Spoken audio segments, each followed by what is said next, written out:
Hi,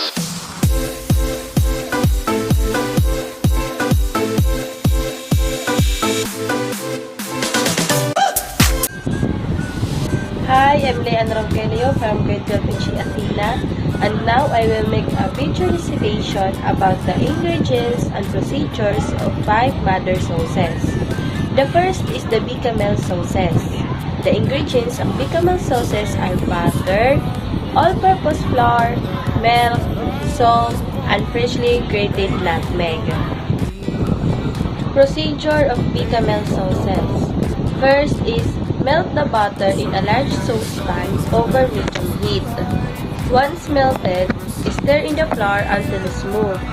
Continue stirring as the flour cooks to a light, golden, sandy color about 7 minutes. Second is increase heat to medium-high and slowly whisk in milk until thickened by the roux. Bring to a gentle simmer, then reduce heat to medium-low and continue simmering until the flour has softened. The second type of mother sauces is velouté sauces. Ingredients of velouté sauces are butter, flour, chicken stock, salt, and freshly ground white pepper. The procedure of this velouté sauce are in a saucepan, over medium heat, melt the butter, stir in the flour, and cook for 2 minutes. Whisk in the stock 1/2 cup at a time. Whisk until smooth, season with salt and pepper, bring the liquid to boil and reduce the heat to low and cook for 15 minutes. Remove from the heat and serve. Third type of mother sauces is espagnole sauce.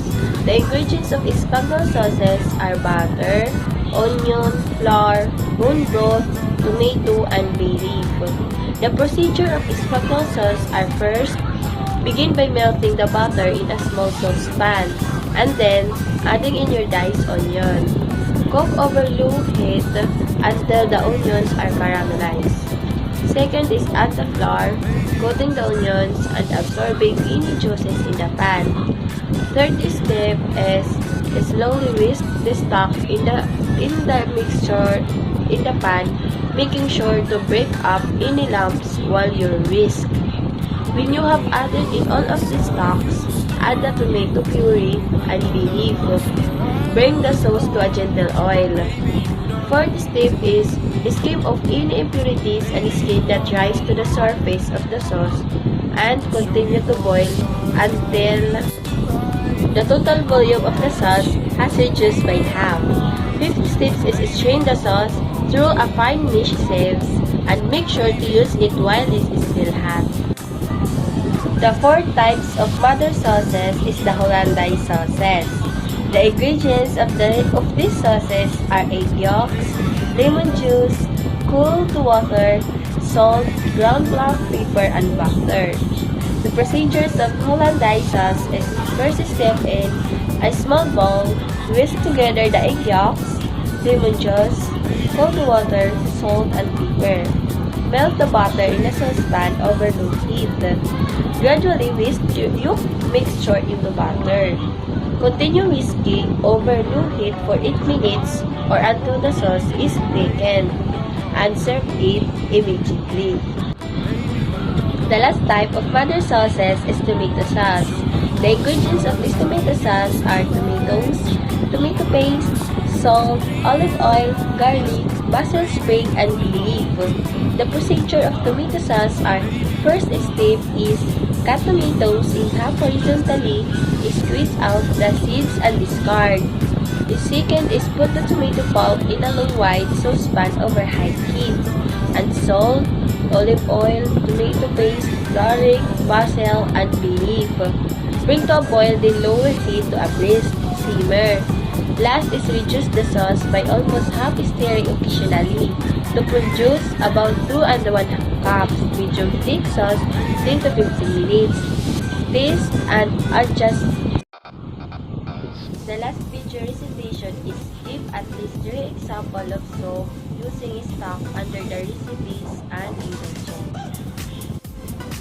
The first example is chicken soup using chicken stock.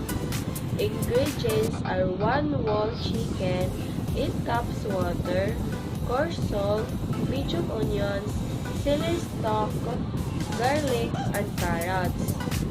Procedure is first bring chicken, water, and a tablespoon salt to avoid in a large snack pan. Skim, foam, and onions, celery, and garlic. Reduce heat, simmer partially covered for 30 minutes. Second is remove the breast chicken and set aside. Add carrots, simmer partially covered for 40 minutes. Third is remove remaining chicken, discard back and wings. Let cool slightly, remove meat from bones, and cut into bite-sized pieces.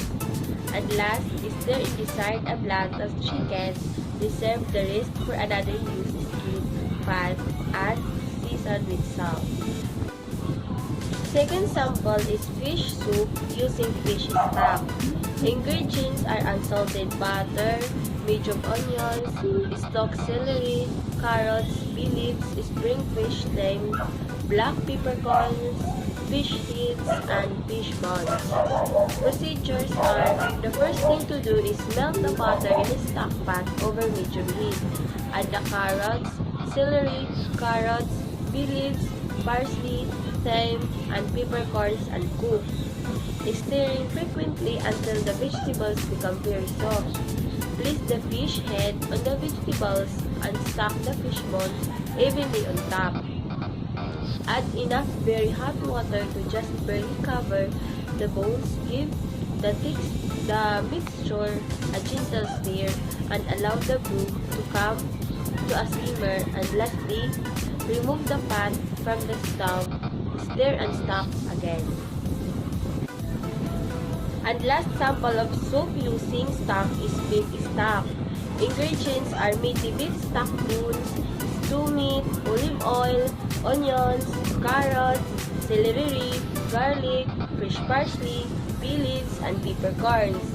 The procedures are first to do is roast the meat bones and vegetables.